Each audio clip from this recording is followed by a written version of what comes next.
Ya terima kasih ini sebenarnya yang datang Bang Aldian dulu ya, tapi saya yang diminta udah diperintah sama senior ya kita. Baik, Assalamualaikum warahmatullahi wabarakatuh. Yang saya banggakan, yang saya hormati juga Bang Aldian sebagai sesama rekan di Komisi 5, kemudian hadir juga dari driver apa asosiasi ya Pak ya? Ada nggak yang dari asosiasi yang Bapak mohon maaf ini baru Pak Igun ya.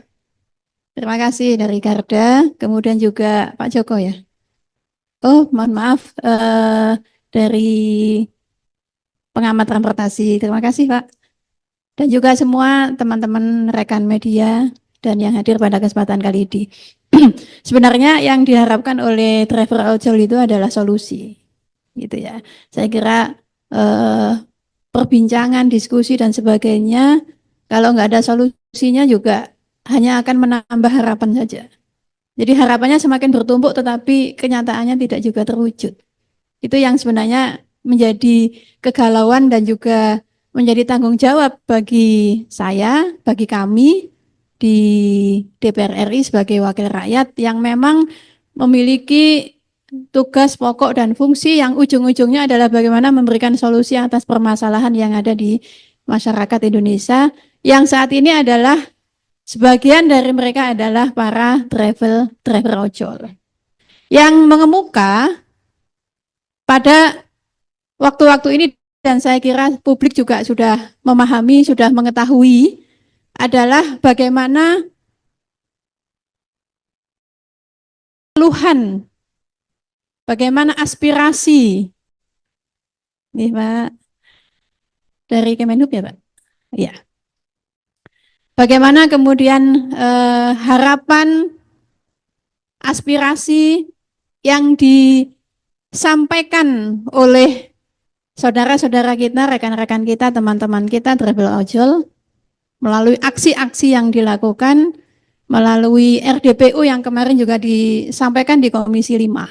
Itu adalah ujung-ujungnya bahwa mereka tidak pada posisi mendapatkan kehidupan yang layak atas profesi sebagai driver ojol. Kehidupan yang belum layak itu karena kesejahteraan masih menjadi mimpi dan masih menjadi janji. Gitu. Sebenarnya kalau kita memperhatikan terkait dengan kesejahteraan ojol, ini selaras dengan apa yang sering disampaikan oleh Presiden Prabowo, bahwa Presiden Prabowo menegaskan, memastikan, memberikan kesejahteraan kepada rakyat Indonesia. Karena itulah kenapa kemudian strategi pengentasan kemiskinan itu menjadi strategi utama bagi pemerintah. Nah, kalau Kementerian Perhubungan bisa menangkap ini secara baik, semestinya memberikan perhatian terhadap apa yang sudah menjadi aspirasi dari driver ojol, agar kemudian kesejahteraan, pendapatan ini sebagaimana yang sudah semestinya. Aturan aja ada, faktanya tidak seperti itu. Contoh katakanlah kalau kemudian keputusan menteri, bahkan kemudian aja juga diatur di dalam peraturan menteri tentang batasan maksimal potongan aplikator itu 15 plus 5%, apa yang disuarakan oleh travel ojol tidak seperti itu. Aplikator mengatakan tidak pernah, ini melalui media yang saya ikuti, mengatakan bahwa tidak pernah melebihi batas 20%. Tetapi travel ojol mengatakan, dan ini dari sebagian banyak aplikator, mitra aplikator, sudah bahkan melebihi, bahkan ada sampai 50-40%. Oleh karena itulah, kalau memang transparansi ini penting, ya mestinya Kementerian Perhubungan melakukan audit terhadap angka-angka yang menjadi potongan aplikator selama ini. Dan saya melihat sampai saat ini, alhamdulillah ini ada Pak Muiz ya, ya ini sekarang di Kementerian Perhubungan. Ini Pak, saya sebagai wakil rakyat yang ada di Komisi 5 belum melihat keperpihakan Kementerian Perhubungan terhadap kesejahteraan travel ojol. Saya belum melihat keberpihakan itu. Ketika aksi begitu besar, RDPU ada, bahkan kemarin batal rapat di Komisi 5, itu sebenarnya juga ini sungguh-sungguh nggak sih Kemenhub ini? Begitu. Jadi kalau ini sudah meluas, harapan begitu luas, kemudian juga eh, banyak yang sudah menjadi apa ya, kegelisahan. Saya banyak bertemu, kebetulan saya mengambil penelitian terkait dengan apa namanya ojol perempuan. Jadi ketangguhan ojol perempuan. Saya mengambil penelitian di S3 UNER ya untuk publikasi internasional saya, dan saya bertemu dengan para perempuan travel ojol ini, bagaimana mereka yang single parent, bagaimana yang kemudian mereka harus membantu ekonomi keluarga, kemudian membiayai pendidikan anak-anaknya.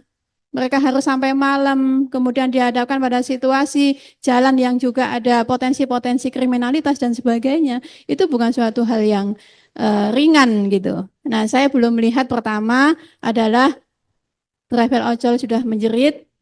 Saya belum melihat keberpihakan dari Kementerian Perhubungan terkait ini. Setidaknya tampillah, sampaikan bahwa posisi Kementerian Perhubungan ada di posisi keberpihakan yang seperti apa. Ini belum. Kalaupun kemudian rapat di Komisi 5 belum terlaksana, setidaknya saya sebenarnya berharap ada semacam konpres atau penjelasan dari Kementerian Perhubungan terkait dengan situasi harapan dari teman-teman ojol. Saya yakin apa yang disuarakan di RDPU Komisi 5 itu Kementerian Perhubungan sudah tahu dan mengetahui detail-detail apa yang menjadi harapan dari travel ojol. Sampai sekarang belum jelas. Oleh karena itu, sebagai kata akhir ya, nanti berbagi sama Bang Aldian. Pertama, ya, kalau undang transportasi online, saya bisa mengatakan ini sebenarnya sangat permanen dan nantinya hanya membutuhkan waktu. Sementara driver ojol ini membutuhkan jawaban segera, membutuhkan solusi segera. Maka solusi segera yang seperti apa? Ini yang saya kira harus segera diwujudkan. Harus ada batas waktu semestinya. Kalau saya mengusulkan di Komisi 5 sebenarnya harus ada batas waktu, setidaknya di 3 bulan ke depan atau 2 bulan ke depan sudah ada solusi yang jelas. Kalau yang di transparansi ini tidak ada dari potongan, maka Kementerian Perhubungan harus segera melakukan audit gitu supaya jelas nih. Ya, kami memahami bahwa namanya juga usaha, ya, kedua belah pihak ini perlu untuk sama-sama ada.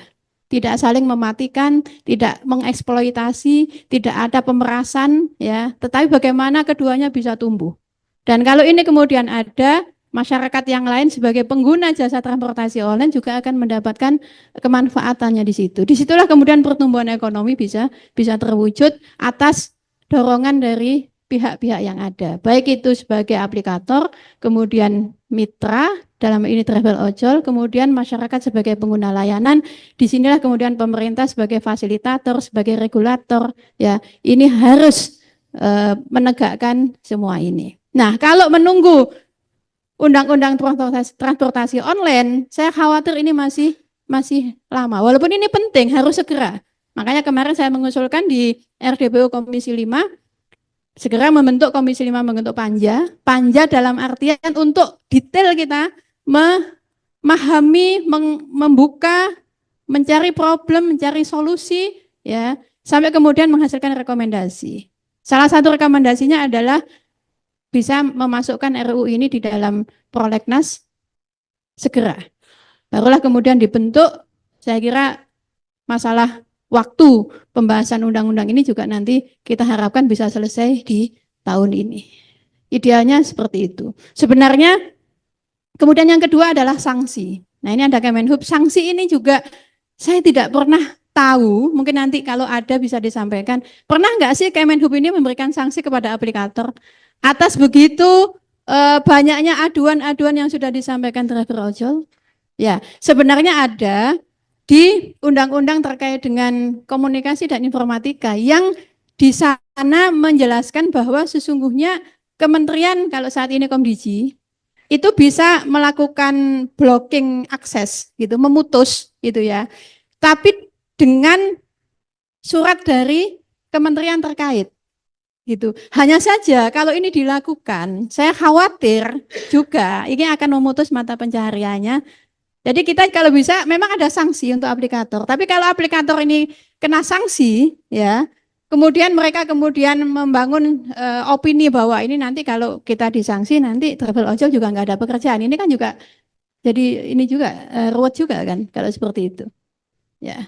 Nah, oleh karena itulah saya sangat berharap sanksi tegas tetap dilakukan, tapi tentang driver ojol ini jangan sampai kemudian juga putus mata pencarian mereka.